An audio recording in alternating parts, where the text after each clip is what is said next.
పత్రికే సోదరులందరికీ నా హృదయపూర్వక నమస్కారం. ప్రత్యేకించి ఎన్డీఏ గవర్నమెంట్ ఫామ్ అయిన తర్వాత గౌరవ ముఖ్యమంత్రి చంద్రబాబు నాయుడు గారి నాయకత్వంలో నేను అటవీ శాఖ బాధ్యతలు తీసుకున్నాక, పర్యావరణ బాధ్యతలు తీసుకున్నాక ముందుగా రెడ్ శాండర్స్ ఎర్రచందనం స్మగ్లింగ్ ఒకటి ఇది నా దృష్టిలో ఉంది. గత 14 నుంచి 19 వరకు ఒక విధానంలో ఉంటే 19 నుంచి 24 వరకు చాలా విపరీతంగా ఎర్రచందనం స్మగ్లింగ్ జరిగింది. అంటే ఉదాహరణకి ఒక సంవత్సరం అటు ఇటుగా, అంటే ఇది మీ దృష్టికి తీసుకురావడానికి, పొద్దున డిపోలోకి వెళ్తే నేను అక్కడ ఉన్నది దాదాపు 2,60,60,000 దొంగలు ఉన్నాయి, ఎర్రచందనం దొంగలు.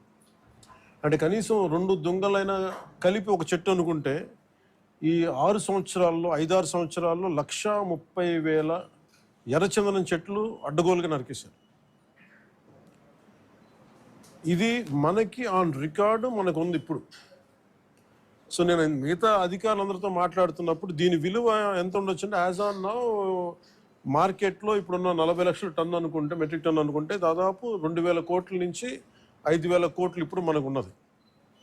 అసలు ఇది పట్టుకున్నది ఎంత ఉంటుంది అంటే, దీనికి కనీసం 2 నుంచి 3 దాకా ఉంటుంది అనేది ఒక అంచనా కింద మన అధికారులు చెప్తా ఉన్నారు. సో దీన్ని బట్టి మీరు అర్థం చేసుకోవచ్చు, ఒక క్లోజ్ టు ఒక 8,000 to 10,000 crores వర్త్ ఎర్రచందనం ఇక్కడ స్మగ్లింగ్ చేయబడింది. సో నేను ఛార్జ్ తీసుకున్న తర్వాత ముందస్తుగా ఏం చేసాం, ఏంటి ఇష్యూస్ ఉన్నాయంటే, మేము కర్ణాటక రాష్ట్రానికి వెళ్ళి మాట్లాడుతున్నప్పుడు, అంటే ఎంత అలసత్వంతో ఉన్నాం అని చెప్పడానికి 140 కోట్ల ఎర్రచందనం దొంగలు కర్ణాటక అటవీ శాఖ అధికారులు స్వాధీనం చేసుకున్నారు. దాన్ని వాళ్ళు అమ్మేశారు. అది నేను కుంకి ఏనుగుల కోసం వెళ్ళి వాళ్ళతో ఇంటరాక్షన్లో వాళ్ళు థ్యాంక్స్ చెప్తున్నాను, మీకు థ్యాంక్స్ చెప్పాలి, మాకు మీ వల్ల మాకు 140 కోట్లు మా అటవీ శాఖకి వచ్చినాయి అని. ఏంటి వచ్చినాయి అంటే, మీరు కొట్టేసిన ఎర్రచందనం, మీ స్మగ్లర్లు కొట్టేసిన ఎర్రచందనం దొంగలు మేము ఇక్కడ పట్టుకుని దాన్ని వేలం పాటలు అమ్మేసి మాకు 140 కోట్లు వచ్చిందని. అంటే దీనికి అప్పుడున్న మంత్రులు కానీ ఒక్కరు కూడా బాధ్యత తీసుకోలేదు. ఈరోజు నేను దాన్ని పొలిటికలైజ్ చేయడానికి కూడా పెద్ద ఎక్కువ మాట్లాడే దాని గురించి, ఎందుకంటే జరిగిపోయిన దాని గురించి మనం ఏం చేయలేదు, కానీ ఏం కరెక్షన్స్ చేయాలి భవిష్యత్తులో అనే దాని మీద ఉంది. దీంట్లో కూర్చోబెట్టి ఎస్పీ సుబ్బారెడ్డి గారి నేతృత్వంలో టాస్క్ ఫోర్స్ పనిచేస్తూ ఉంది, రెడ్ శాండర్స్ని ట్యాకిల్ చేసే టాస్క్ ఫోర్స్. దీని గురించి కూర్చోబెట్టి అటవీ శాఖ అధికారులతోటి కానీ అండ్ టాస్క్ ఫోర్స్ అధికారులందరితో కూర్చోబెట్టి 5 జిల్లాల ఎస్పీలతో కూర్చొని మాట్లాడాము. ఇప్పుడు దాకా ఒక రివ్యూ మీటింగ్ చేసాం. అంటే ఈ మీటింగ్ తాలూకు ఇంటెన్షన్ ఏంటంటే, ఎంత స్మగ్లింగ్ జరిగింది, ముందు ఎంతసేపు ఎర్రచందనం జరిగింది, ఎర్రచందనం స్మగ్లింగ్ జరిగింది అని, ద వాల్యూమ్ ఆఫ్ స్మగ్లింగ్ ఎంత ఉంది, ఎన్ని దొంగలు ఉన్నాయి మీరు ఊహించుకోండి. 2,60,000 దొంగలు అంటే 1,30,000 పచ్చని చెట్లు ఇప్పుడు ఈరోజు మన కొట్టేస్తే వచ్చినాయి. దీనికి కొన్ని లక్షల చెట్లు కొట్టేస్తుంటాయి, కానీ ఇంకో 2 లక్షలు అదనంగా కొట్టింటారు, కానీ తక్కువ క్లోజ్ టు అనదర్ ఒక 1.5 to 2 lakh చెట్లు కొట్టేస్తుంటారు. ఇది మనకి అందరినీ లెక్క. ఇది ఇప్పుడు అన్నీ వెళ్ళి లోపలికి వెళ్ళి చూస్తే పెద్ద చెట్లు ఏం లేవు, అన్నీ కొట్టేసిన చెట్ల తర్వాత పక్క నుంచి వచ్చే మొలకలు కొంచెం పెద్దగా అయినాయి. కానీ సో ఎర్రచందనం, ఇది ప్రత్యేకించి ఎర్రచందనం శేషాచలం అడవులకే వెంకటేశ్వర స్వామి వెలిసిన ఈ ప్రాంతానికి ఎందుకు ప్రసిద్ధి అంటే, ఇది ఆయనకి గాయం తగిలి ఆయన రక్తం నుంచి వచ్చింది. అందుకని దానికి ఆయన రక్తం కింద పడింది కాబట్టి ఆ రక్తాన్ని వృధా పోనివ్వటం ఎందుకని చెప్పి దానిని ఆయన ఎర్రచందనంగా చేశారనేది ఇది మన శాస్త్రాలు చెప్తా ఉంటాయి. సో ఎర్రచందనం అనేది అంత ప్రాశస్త్యం దాన్ని. దాన్ని జస్ట్ ఏదో మనం కూర్చొని ఒక చెట్టు అని కాదు, ఇట్స్ ఒక దీనికి ఒక డివైన్ యాంగిల్ ఒకటి ఉంది. సో ఇవన్నీ దృష్టిలో పెట్టుకుని మనం కాపాడుకోవాల్సిన అవసరం, ఎందుకంటే ఒక్కొక్క చెట్టు ఇట్ క్రియేట్స్ ఒక బయోడైవర్సిటీ, ఒక ఎకో సిస్టమ్ క్రియేట్ చేస్తుంది. కానీ ఇట్లా అడ్డగోలుగా వీళ్ళు డబ్బుల కోసం అడ్డగోలు ఖర్చు పెట్టేస్తే, ఇష్టారాజ్యంగా చేస్తే అసలు ఎవరు ఏమీ చేయలేరు అనుకున్నప్పుడు రాగానే గౌరవ ముఖ్యమంత్రి చంద్రబాబు నాయుడు గారు రాగానే మేము ప్రత్యేకించి మేము పట్టుకుని లా అండ్ ఆర్డర్ ఒకటి, రెడ్ శాండర్స్ మటుకు వీ హ్యావ్ టు పెట్టి ఫర్మ్ హోల్డ్ తీసుకోవాలి, ఫర్మ్ స్టాండ్ తీసుకోవాలని నిర్ణయించుకుంది. తీసుకున్న తర్వాత మన టాస్క్ ఫోర్స్ని ఏర్పాటు చేయడం జరిగింది. ఆ టాస్క్ ఫోర్స్లో కూడా ఇప్పుడు దాకా నేను ఎప్పుడైతే తమిళనాడు మన కర్ణాటకకి వెళ్ళానో, కర్ణాటక అటవీ శాఖ మంత్రి గారిని కానీ గౌరవ ముఖ్యమంత్రి సిద్ధరామయ్య కానీ నేను అడిగింది ఏంటంటే, వీళ్ళ స్టేట్ టు స్టేట్ ఒక కోఆపరేషన్ కావాలి, మాకు ఒక అండర్స్టాండింగ్ లేదు, లెటర్ ఆఫ్ అగ్రిమెంట్ లేదు, లెటర్ ఆఫ్ అండర్స్టాండింగ్ లేదు. ఎందుకంటే నేపాల్లో మన ఆంధ్రాకి చెందిన ఎర్రచందనం అక్కడ దొరికింది. ఎర్రచందనం మేజర్లీ ఆంధ్ర, ముఖ్యంగా మన శేషాచలం అడవులు. ఇక్కడ దొరికింది నేపాల్లో పట్టుబడితే, అది కూడా కొన్ని 100 కోట్లు పట్టుబడితే, నేను ఛార్జ్ తీసుకోగానే ఫస్ట్ పెట్టిన ఇది సంతకం ఏంటంటే అక్కడి నుంచి తీసుకురావడం. అంటే అది ఏముందంటే కంట్రీకి అండర్స్టాండింగ్ ఉంది. అంటే వేరే కంట్రీలో ప్రొడ్యూస్ అయిన ఉత్పత్తి అయినది ఏదైనా సరే అక్కడ దొరికితే అది మేము తిరిగి తీసుకురావచ్చు అనేది, అది ఒక ఇంటర్పోల్లో లేదంటే ఒక బిట్వీన్ కంట్రీస్ ఉన్న ఒక అండర్స్టాండింగ్ ఉంది. అది మన రాష్ట్రాలకు ఎందుకు లేదని చెప్పి నేను ఆ ఇనిషియేటివ్ తీసుకొని కర్ణాటకకి వెళ్ళి కర్ణాటక ప్రభుత్వాన్ని, అటవీ శాఖ మంత్రి గారిని ఈశ్వర్ ఖండ్రే గారిని వారితో మాట్లాడి we have letter of understanding between states system, మన కర్ణాటకకి మన ఆంధ్రకి.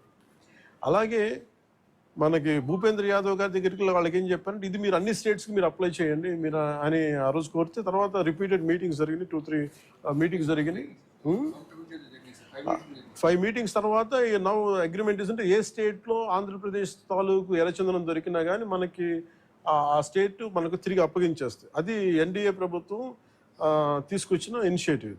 సో దాని ద్వారా ఎస్పీ గారు తన టాస్క్ ఫోర్స్ నిపించి ఎంతమందిని సార్ మనం can you give the details? లేదు అంటే మిగతా రాష్ట్రాల్లో ఎంత పట్టుకున్నాం కదా, ఒక కిన్ని కేసులు క్లోజ్ టు రీసెంట్గా సార్ గుజరాత్ రాష్ట్రము, తర్వాత ఢిల్లీ, కర్ణాటక, తమిళనాడు రాష్ట్రాల నుంచి దాదాపుగా ఈచ్ రాష్ట్రం నుంచి 4 to 5 tons ఆఫ్ ఎర్రచందనాన్ని మనం సీజ్ చేసి మళ్ళీ వెనక్కి తీసుకురావడం జరిగింది సార్. దాదాపు ఒక 30-40 crores ఉంటుంది కదా, 25 to 30 crores ఉంటుంది.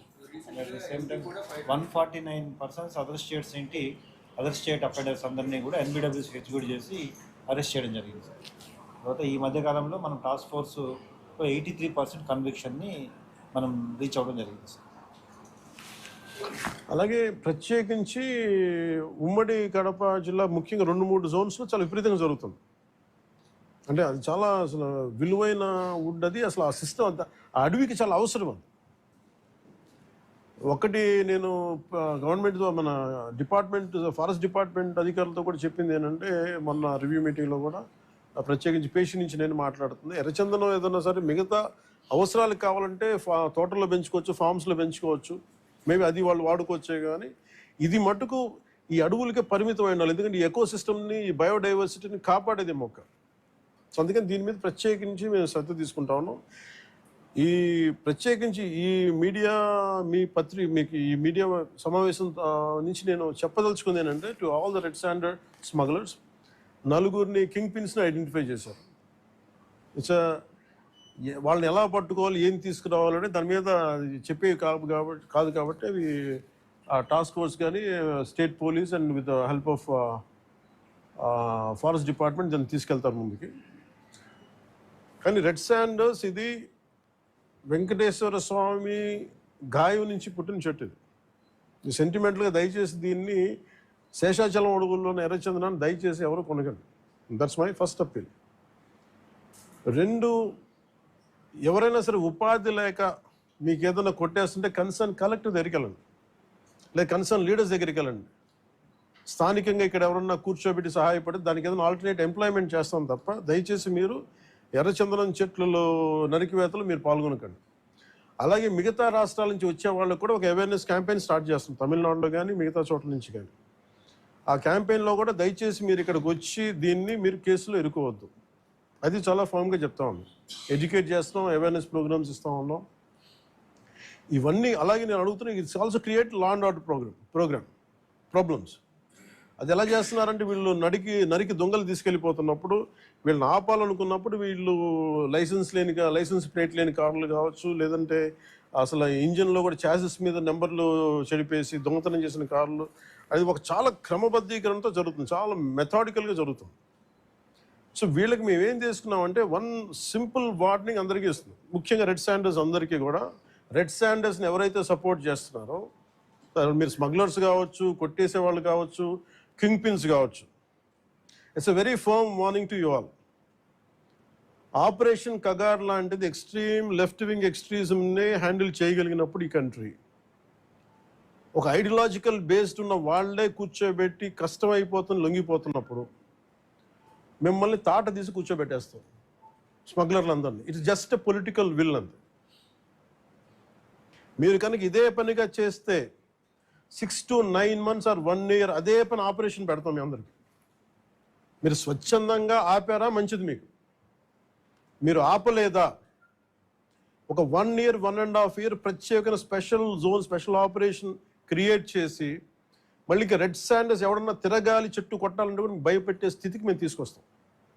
మేజర్ మీకు ఒక యాక్ట్ ఉంది, ఎవరన్నా సరే రెడ్ శాండర్స్ చెట్లు కొడితే వాళ్ళ ఆస్తులను కూడా సీజ్ చేయొచ్చు. ఆ అమెండ్మెంట్ ఆల్రెడీ చేస్తుంది ఫారెస్ట్ యాక్ట్లో. You have to be very very clear on that. So ప్రభుత్వం ఇంకా ఆలోచిస్తూ ఉంది, తటపాయిస్తుంది. ఇంకా ఆ తటపాయింపులు లేవు. మీకు వెరీ స్టర్న్గా వెరీ ఫర్మ్గా చెప్తున్నాం, రెడ్ శాండర్ స్మగ్లర్స్ అందరికీ కూడా, దాంట్లో పాల్గొనే వాళ్ళు ప్రతి ఒక్కరికి కూడా it's a matter of time. So మీ అందరూ కూడా మర్యాదగా మీరు వెనక్కి వెళ్ళిపోయి వేరే పనులు చూసుకుంటారా లేదా ఇవే చేస్తారనేది చాయిస్ ఇస్ యువర్స్. ఎందుకంటే వన్స్ మేము ఆపరేషన్ స్టార్ట్ చేసినప్పుడు మటుకు ముఖ్యమంత్రి గారి దృష్టికి తీసుకెళ్తాం. ఆల్రెడీ ఆయన స్టార్ట్ చేశారు. ఇవన్నీ కాకుండా మేము బోల్డ్గా నరికేస్తాం, మమ్మల్ని ఎవరు ఏం చేయరంటే ఇది ఒక ఎన్డీఏ గవర్నమెంట్, గుర్తుపెట్టుకోండి. It's a tough government. ప్రజల వెల్ఫేర్ ఎంత కోరుకుంటుందో, పర్యావరణాన్ని ప్రకృతిని మీరు విధ్వంసం చేసి ఎర్రచందనాన్ని అడ్డగోలుగా మీరు నరికేసి మీకు కనిపించేది ఈరోజు వెళ్ళి చూస్తున్న 160,000 ఎర్రచందనం చెట్లు నరికేసి ఎన్ని వేల కోట్లు డబ్బులు చేసుకున్నారు. ఎవరిని మేము వదలం. ఇది మేము ఛాలెంజ్గా మీరు తీసుకొని మీరు చేస్తారంటే సంతోషంగా తీసుకోండి. ఆ కాన్సిక్వెన్స్ మీరు face చేద్దరు.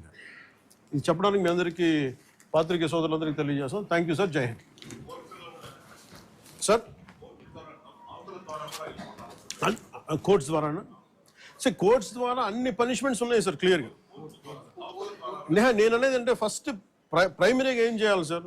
The biggest thing is మన ఇంట్లో మన పెరట్లో నుంచి వెళ్ళిపోతున్నప్పుడు ముందు మన పెరట్ని మన బార్డర్స్ని రక్షించుకోవాలి ఫస్ట్. వెళ్ళిపోయిన తర్వాత పోర్ట్లు వెళ్ళక ముందు మన కంట్రోల్లో ఉండగా మనం ఆపడం ఫస్ట్ ప్రయారిటీ కింద పెట్టాను. అదే మీరన్న మాట డిస్కషన్కి వచ్చింది.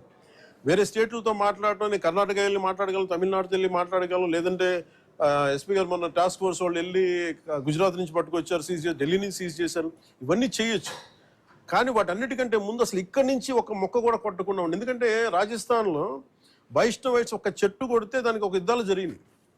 సో అలాంటి నేను కోరుకున్న స్థానికంగా శేషాచలం అడవుల్ని మనకి వెంకటేశ్వర భక్తులందరూ కూడా మీరు కాపాడుకోవాల్సిన అవసరం ఉంది.